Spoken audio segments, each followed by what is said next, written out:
Assalamualaikum warahmatullahi wabarakatuh. Bismillahirrahmanirrahim. Ashhadu an la ilaha illallah wa ashhadu anna Muhammadar Rasulullah. Allahumma salli ala sayyidina Muhammad وعلى آل سيدنا محمد.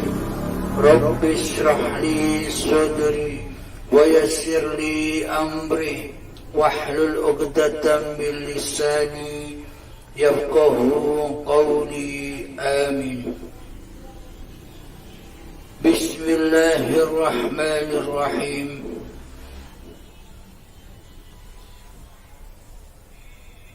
Saya akan membacakan surat Al-Baqarah. A'udzu billahi minasy syaithanir rajim. Bismillahirrahmanirrahim. Wa idh qala rabbuka lil malaikati inni ja'ilun fil ardi khalifah. Ketika Tuhanmu berfirman kepada para malaikat, sesungguhnya aku hendak menjadikan khalifah di muka bumi. Qalu ataj'alu fiha man yufsidu fiha wa yasfiku ad-dima'. Para malaikat berkata, mengapa engkau hendak menjadikan khalifah itu yang akan membuat kerusakan padanya dan pertumpahan darah? Wa nahnu nusabbihu bihamdika wa nuqaddisu lak. Dan kami senantiasa bertasbih dengan memuji engkau dan mensucikan engkau. Qala inni a'lamu ma la ta'lamun. Allah berfirman, sesungguhnya aku mengetahui apa yang tidak kau ketahui. Shadaqallahul azim. Bismillahirrahmanirrahim. Derajat manusia lebih mulia daripada para malaikat. Ketika manusia itu sudah menjadi khalifatullah, yakni wakil-wakil Allah di muka bumi ini. Yang dimaksud wakil Allah itu bagaimana? Apakah yang dimaksud wakil Allah itu hati yang selama ini ingkar kepada Allah? Hati yang selama ini tidak mensucikan Allah, kecuali mensucikan dirinya sendiri di hatinya? Yang dimaksud khalifah, wakil-wakil Allah, wali-wali Allah itu adalah manusia yang sudah mencapai hakikat diri sejati manusianya. Apakah hakikat diri sejati manusianya? Hakikat diri sejati manusianya itu adalah kembalinya pemahaman, kembalinya kesadaran manusianya kepada sifat muhalnya Allah. Jadi pada intinya hamba yang sudah menyadari hakikat diri sejatinya yang tak wujud, yang tak ada, yang gaib, yang mati, yang tak berkuasa, yang tak berkehendak, dan sebagainya. Khalifatullah itu bukan manusia-manusia yang mengaku diri menjadi Allah, yang mengaku diri menjadi Tuhan. Itu bukan khalifah namanya.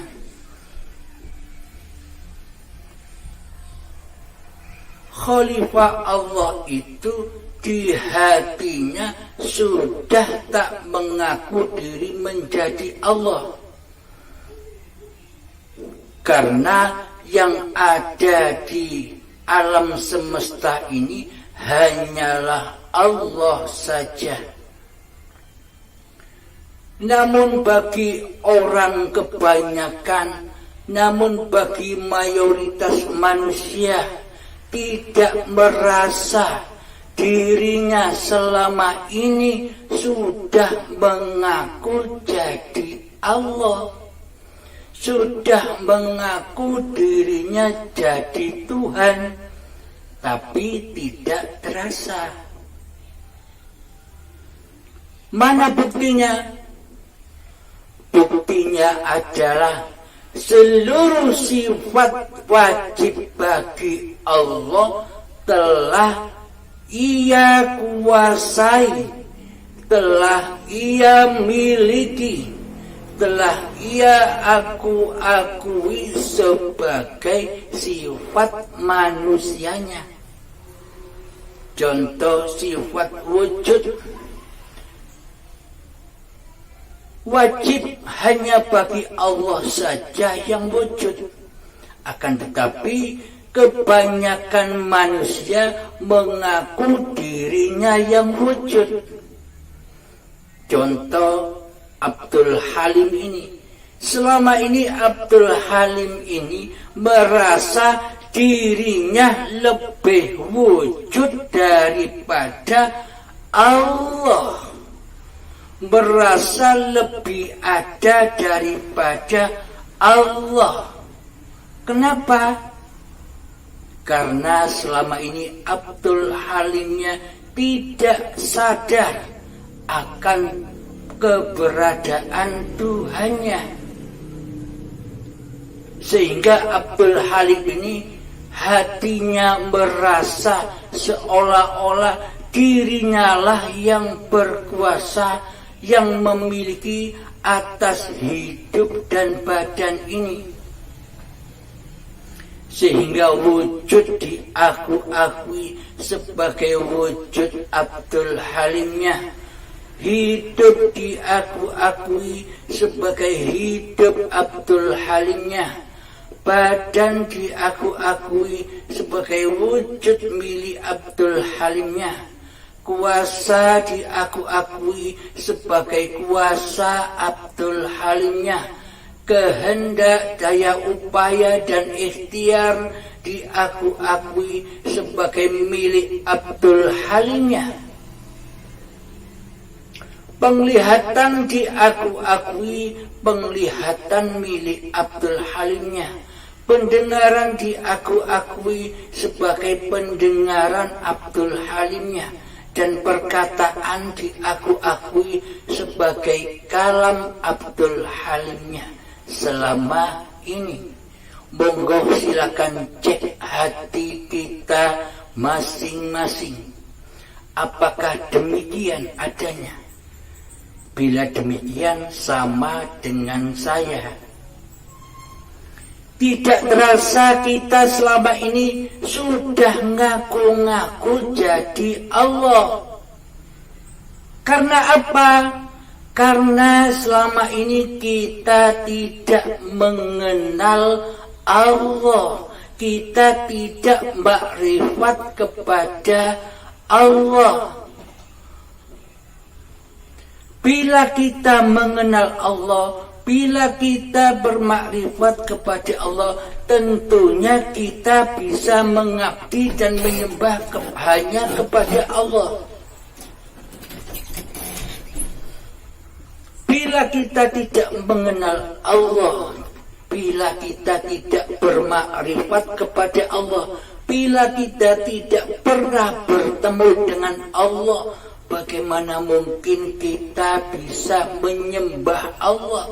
Bagaimana mungkin kita bisa mengabdi kepada Allah? Semuanya hanya angan-angan kita saja.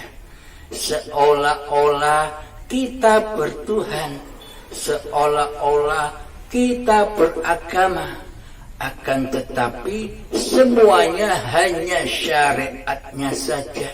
Semuanya hanya badannya saja, demi menutupi keateisan, ketidakkenalan hati kita kepada Allah. Mari kita sadari kesalahan-kesalahan kita. Seumpama kita bertuhan, seumpama jika hati kita ini berasa ada yang menguasai, yakni penciptanya Allah, maka hati kita tak akan pernah mengaku-ngakui apa yang sudah diciptakan oleh Allah. Hidup tidak kita aku-akui sebagai hidup kita. Badan tidak kita aku-akui sebagai badan milik kita. Seluruh kehendak, daya upaya, af'al yang terjadi di dalam badan kita, seperti sholat, ibadah, dan sebagainya, seluruhnya tidak kita aku-akui sebagai milik dan kuasa manusianya. Itu bila hati kita dikatakan bertuhankan Allah sebagai penciptanya. Inilah yang disebut khalifah. Inilah yang disebut pengganti wakil-wakil Allah di bumi ini. Yakni hati tidak mengaku-ngaku bahwa dirinya lah yang hidup, dirinya lah yang berkuasa atas badan ini.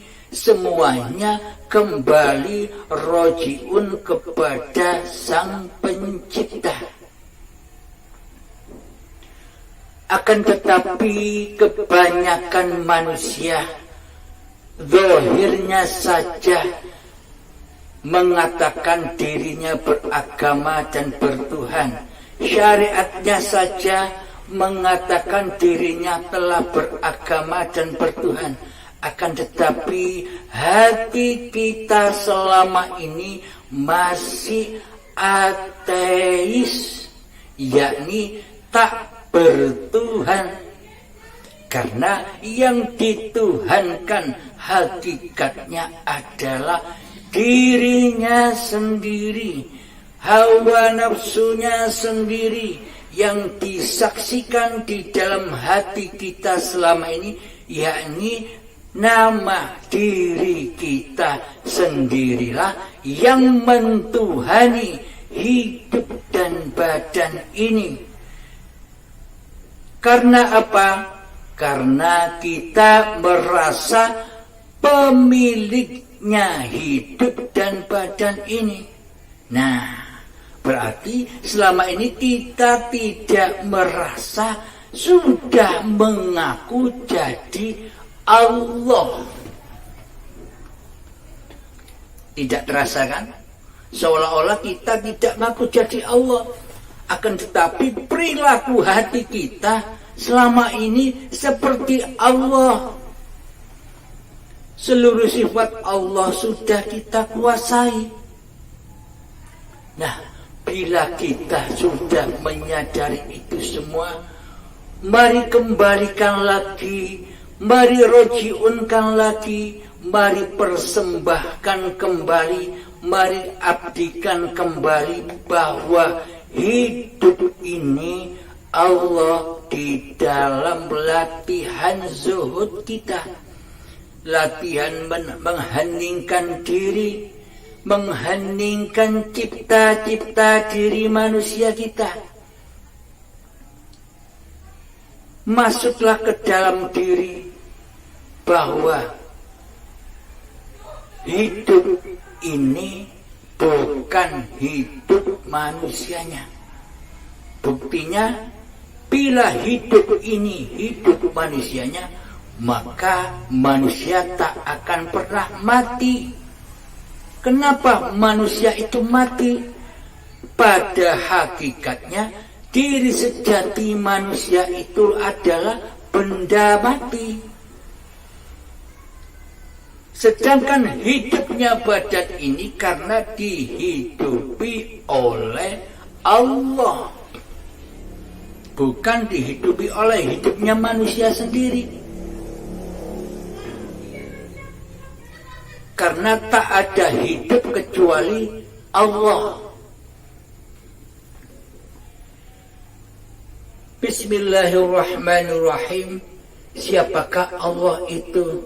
Allahu la ilaha illa huwal hayyul qayyum. Allah tiada ilah, tiada Tuhan yang berhak disembah kecuali Dialah hidup yang kekal lagi terus menerus. Nah, hidup itulah zat yang bernama Allah. Selagi hidup kita aku akui sebagai hidup milik kita, maka selamanya kita tak akan pernah bisa menyembah kepada Allah, melainkan kita hanya menyembah hawa nafsu kita sendiri, sehingga hati kita dibakar, diandar di dalam jahanam, yakni hati selalu panas, hati selalu gundah, hati selalu takut akan sebuah peristiwa yang tidak mengenakkan suasana hati. Karena selama ini kita mentuhani diri kita sendiri. Marilah syahadat kembali kepada Allah, marilah bertobat kembali kepada Allah, yakni masuk Islam secara kafah, yakni bersyahadat dengan sesungguh-sungguhnya, bersahadat yakni menyaksikan Allah dan Muhammad Rasulullah. Siapa Muhammad Rasulullah itu? Yang dimaksud Muhammad Rasulullah adalah bukan Muhammad bin Abdullah saja, bukan zahirnya Kanjeng Nabi Muhammad saja. Yang dimaknai Muhammad Rasulullah itu adalah badan-badan yang diciptakan oleh Allah. Itulah badan yang diutus oleh Allah, yakni badan yang diperjalankan, dipergerakkan oleh hidup. Ketika tahiyat, di dalam tahiyat sholat 5 waktu, kita diutus bersyahadat. Ketika bersyahadat, asyhadu an la ilaha illallah. Siapa yang ditunjuk? Di manakah Allah? Yang menunjuk dan yang ditunjuk Dialah Allah. Alam semesta ini, inilah alam sulung, alam kosong. Tanpa alam kosong, maka tak akan ada isi. Tanpa alam kosong, kita tak akan bisa bertemu. Dengan alam kosong dari sini kepada Anda, ini kan alam kosong. Tanpa kehendak Allah, apapun di dunia ini tak akan bisa terjadi.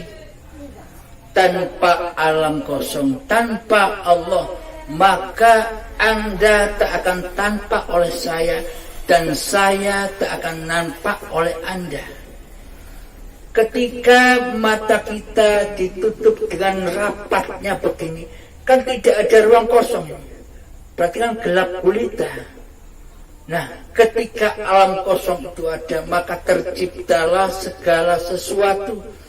Dengan alam kosong, dengan Allah, dengan izin Allah, kita bisa melihat gunung, kita bisa melihat manusia, kita bisa melihat jalan, kita bisa melihat hutan, kita bisa melihat lautan, dan seluruhnya. Bahkan kita bisa beribadah, bisa sholat karena izinnya Allah. Karena itulah Kanjeng Nabi Muhammad menuntun kita semua bahwa ketika akan sholat dan beribadah wajib diawali dengan niat. Karena di dalam niatlah pintu menuju Allah, yakni di seluruh niatan, akhir niatan ada kalimat lillahi ta'ala, masuklah ke dalamnya, yakni seluruh apa yang kita lakukan ini adalah Allah, bukan kita.